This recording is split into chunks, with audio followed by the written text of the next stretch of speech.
Радио «Крым Реалии». Эфир утром с 7 до 10:00 на сайте Крым Реалии. В 8:30 утра и в 18:30 на средних волнах АМ. Частота 549 кГц. В FM-диапазоне на частоте 107 МГц. Новости. Важные события. Мнения экспертов. Крымчане имеют право знать. Привет всем, это радио Крым Реалии, с вами Александр Янковский.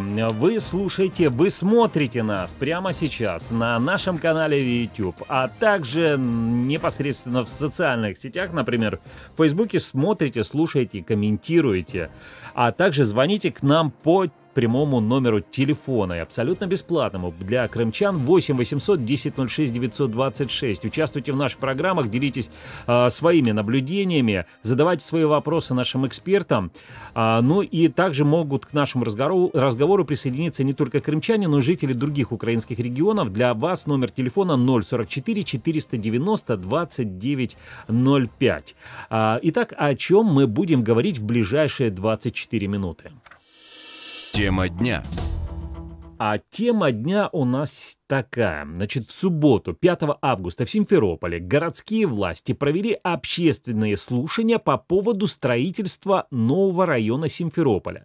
Этот район будет называться, или микрорайон будет называться Крымская Роза. Но дело в том, что там уже вот на этом месте уже живут люди, уже там есть дома. И это строительство, строительство нового района, около 9 тысяч квартир напрямую затрагивает интересы тех людей, которые сейчас там живут. К чему все это приведет, к чему пришли, к какому выводу пришли на общественных слушаниях, и какие будут дальнейшие действия городских властей, а также тех людей, чьи интересы были нарушены в ходе принятого решения. Об этом мы и будем говорить в нашей сегодняшней программе. Для начала слушаем информационную справку. Крым в центре внимания. Это инновационный проект, равных по масштабам которому еще не было заявлено на территории Крыма за всю его историю. Это слова из презентации проекта «Крымская Роза». Новый жилой массив хотят построить на северо-восточной окраине аннексированного Симферополя. На этом месте уже живут люди, их дома планируют снести. Капитан, не стыдно? Капитан, не стыдно? А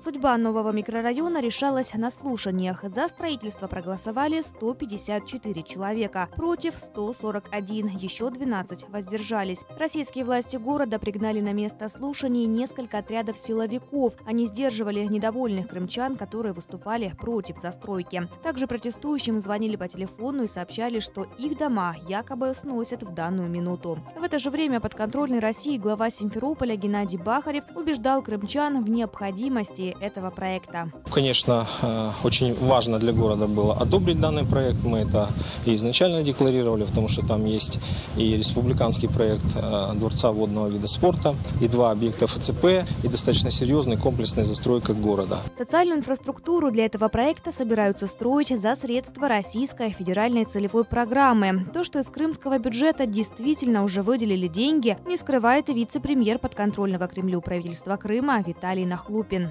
Комплекс водный будет построен за бюджетные деньги. Ориентировочно мы планируем поместиться в сумму где-то 1,2 миллиарда, 1,5 миллиардов. Причем 140 миллионов уже предусмотрено для проведения работ в 2017 году.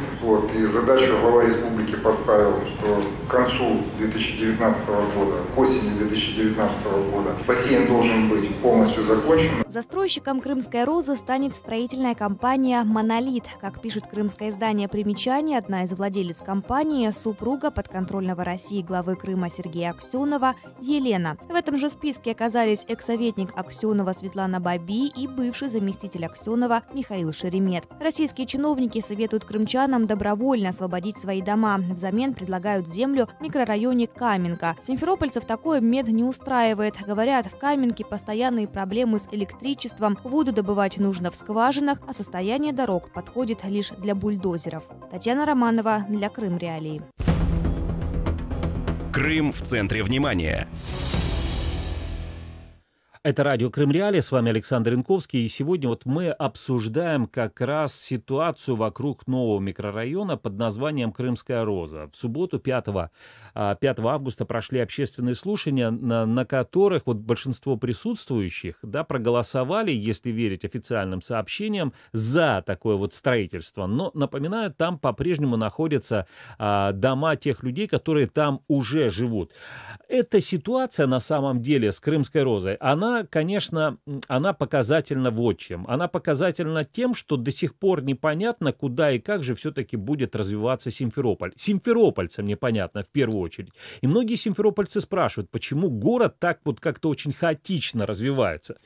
О ситуации с Крымской Розе, о перспективах развития Симферополя, да, о тех подводных камнях, которые есть в этом процессе, мы будем говорить в нашей сегодняшней программе. И сейчас у нас на телефонной связи Эрнст Мавлютов, бывший с 2015 по 2017 год российский архитектор Симферополя. Здравствуйте. Здравствуйте. Скажите, пожалуйста, вот как вы оцениваете вот такой путь развития Симферополя? Есть ли альтернативы ему, кроме как строительства новых районов, микрорайонов на новых территориях? Ну, здесь задача многогранная. Не скажу, что это самое лучшее решение по Крымской Розе. В принципе, было предложено в самом начале, в 2015 году, расширить территорию города. В связи с тем, что у нас не было комплексной застройки, и, соответственно, были предприняты решения или меры по развитию агломерации Симферопольской. Но ввиду уже невыясненных обстоятельств, так скажем, этого не случилось. Сейчас мы, власти Крыма, власти города, видимо, решили использовать те клочки земельных участков, которые у них имеются. Но я не думаю, что это правильное решение, так как, вот глядя на проект планировки Крымской Розы, можно сказать, что там не решены ни транспортные проблемы, странная конфигурация, странная композиция. Это с точки зрения градостроительства. Не решен транспорт, еще раз повторюсь. Поэтому вопросы о переселении людей, но их надо решать в соответствии с российским законодательством, которое гласит, что необходимо, прежде чем разговаривать с людьми, показать, что их ждет, куда их можно переселить, не только в Каменку, естественно.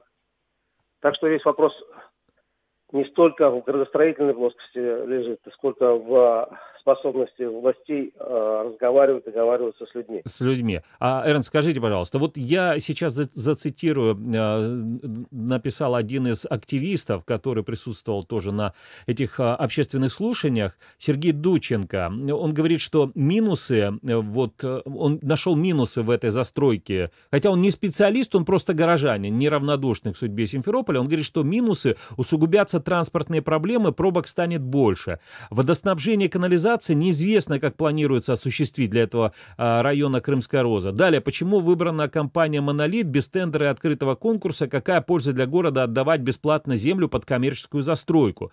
Застройщик не несет никакой социальной нагрузки в городе, хотя стоимость земли под проект миллиарды рублей. К тому же все якобы бассейны и спортивные сооружения застройщик хочет построить на федеральные средства. В идеале эту землю нужно распаевать и отдать льготникам и очередникам. Да? Вот вы говорили о транспортной проблеме, а на сегодняшний день это достаточно большая проблема для Симферополя. Центральные улицы переполнены транспортом. Вы смотрели, каким образом планируется вот решать проблему общественного транспорта для этого нового района Крымская Роза? Все-таки 9 тысяч квартир, если там будет, да? Это же не, ну, это минимум там 30 тысяч человек планируется жить.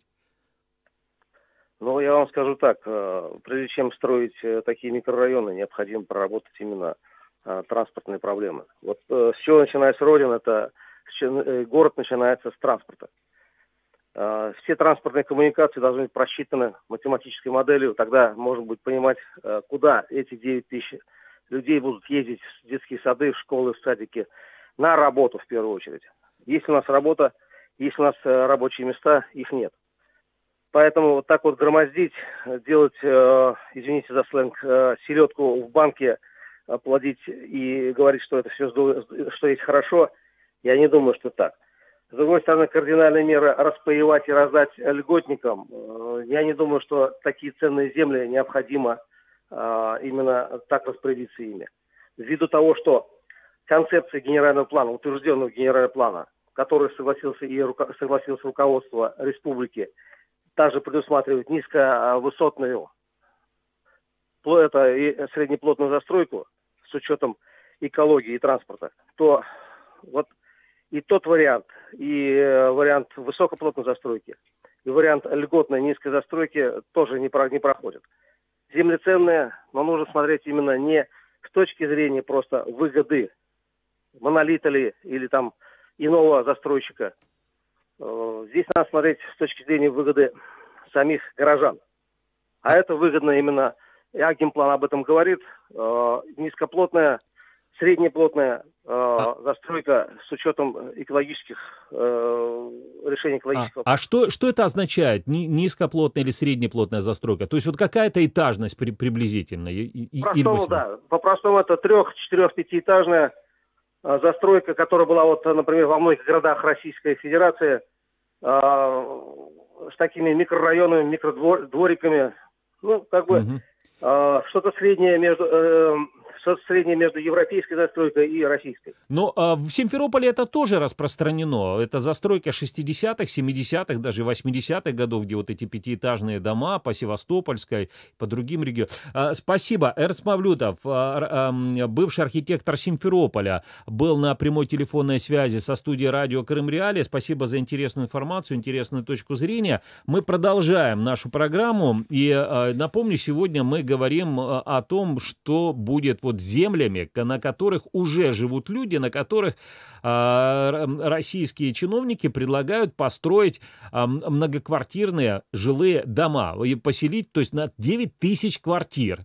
Причем вот многие эксперты говорят о том, что там нет ни канализационных, ни водопровода, то есть там нет никаких коммуникаций. Будет еще одна большая проблема для Симферополя, то есть, но это не останавливает чиновников в строительстве вот этих самых новых проектов.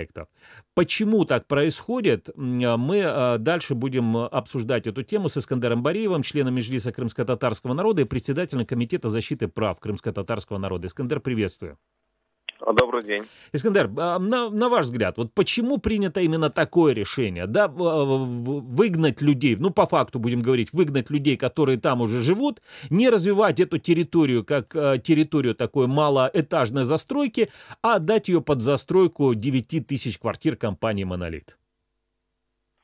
Ну, на самом деле, та информация, которая существует, и то, что проводились так называемые публичные слушания в городе Симферополе, действительно планируется, что будет такой грандиозный проект, и собираются строить там 2 небоскреба бизнес-центра и, соответственно, многоэтажные квартирные дома и различные там культурно-социально-развлекательные центры.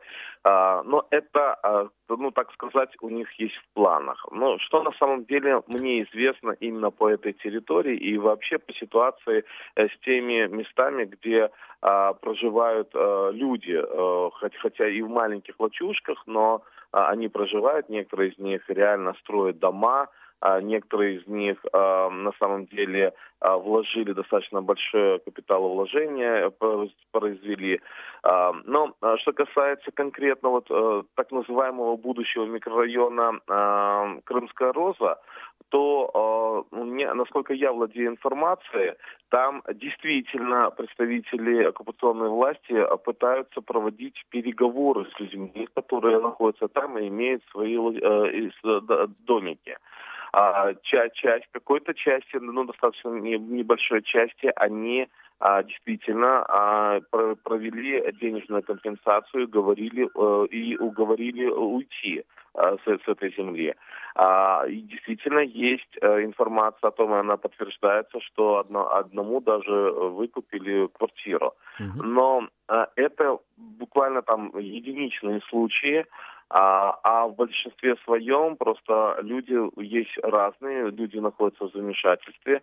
И насколько я владею информацией, здесь как раз-таки люди в таком вот непонятном состоянии находятся.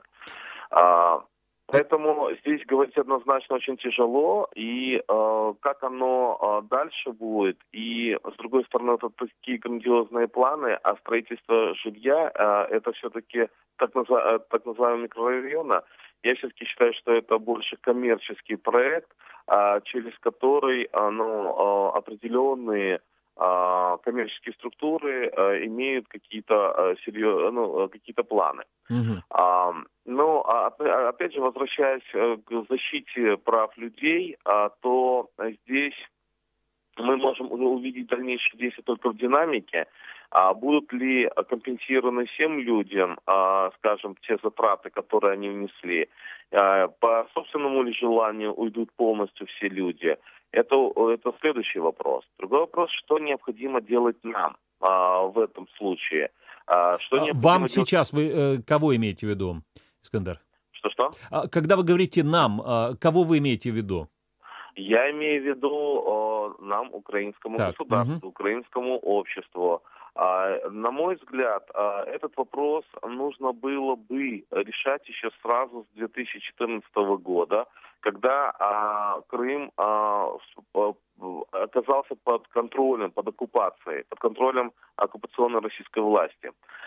Здесь действительно, поскольку отсутствует сегодня в Украине де юре местные советы на оккупированной территории, поскольку она оккупированная, то в принципе есть право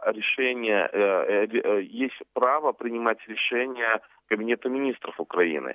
И я думаю, что как раз Кабинет министров Украины или Верховная Рада Украины, Кабинет министров Украины, на мой взгляд, мог бы принять решение по, скажем, предварительному узаконению, да, то есть там не полное узаконение невозможно, но решение о том, чтобы предоставить под жилые застройки вот эти земельные участки тем людям, которые находятся там. Потому что, когда мы говорим о территории так называемого микрорайона Крым-Роза, а почему называется Крым-Роза? Потому что эти земли долгое время находились в свое время в аренде у сельхозпредприятия Крым-Роза.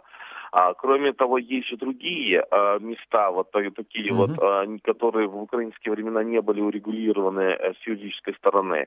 И на сегодняшний день, в частности, я сам с поселка Молодежного, я знаю, что там люди не соглашаются и не идут на подобные, я не знаю, можно ли назвать это авантюрой или нет со стороны оккупационной власти, и поэтому этот вопрос все равно остается открытым. И люди на самом деле, у людей есть собственная позиция, это все-таки граждане Украины. И поэтому я думаю, что нам нужно было бы серьезно садиться и обдумывать этот вопрос для того, чтобы хотя бы дать право этим людям в будущем обращаться в Европейский суд по правам человека. А это, я и говорил и ранее, в 2014 году, а это десятки тысяч семей, которые могли бы обращаться в Европейский суд по правам человека. Здесь вы говорите не только про вот эту ситуацию непосредственно с Крымской Розой, а вообще по Крымскому полуострову. Да, я и говорю в целом, когда мы говорим в целом по Крымскому полуострову. Спасибо. Искандер Бареев, член Меджлиса крымско-татарского народа, председатель Комитета защиты прав крымско-татарского народа, был на прямой телефонной связи со студией радио Крым Реалии. Напомню, что сегодня мы говорим про ситуацию вокруг строительства так называемого проекта «Крымская Роза». Общественные слушания прошли 5 августа 2017 года в Симферополе. И к чему же там пришли на этих общественных слушаниях, а также согласились ли с результатами этих слушаний люди, чьи дома расположены на территории, где планируется возведение вот этого нового района Крымская Роза. Далее будем говорить в нашей программе с Алимом Мамбетовым, крымским юристом по земельным вопросам. Алим, здравствуйте. Добрый день. Алим, вот непосредственно про общественные слушания. Были ли какие-то замечания по поводу проведения самих общественных слушаний 5 августа 2017 года? Прежде чем ответить на ваш вопрос, я бы хотел бы по просьбе граждан, проживающих именно на территории спорной, скажем так, уже спорной территории, я бы по их просьбе хотел бы донести до радиослушателей ваших следующую информацию. Пожалуйста. Как известно, этот конфликт уже, можно сказать конфликт, а можно сказать, эта проблема существует уже с 2005 года под названием так называемым Крым-Роза. На сегодняшний день конфликт дошел до своего апогея, понимаете? Почему? Потому что есть уже на сегодняшний день ярко выраженное противостояние между застройщиком и гражданами, проживающими на этой территории. Этот конфликт, почему я выражаюсь именно ярко выраженно, именно в период проведения общественных слушаний, а это уже публичные слушания уже по счету, по-моему, насколько мне известно, уже 5-й раз проводят, ярко о себе заявили представители строительной компании. Это тоже есть и аудио, и видеофиксация. Людям звонили прямо в процессе публичных слушаний, людям звонили с такой информацией со строительной компании. Эту информацию вы тоже можете получить от людей, участвующих в публичных слушаниях. С информацией той, что вот сейчас будут сноситься ваши дома, в общем, езжайте к своим домам. Естественно, хотели, чтобы, я не знаю, какая цель была. Естественно, мы можем догадываться, чтобы эти граждане не участвовали в голосовании в публичных слушаниях. Я понимаю обе стороны. Я могу высказать свое мнение, понимаете. Есть застройщик.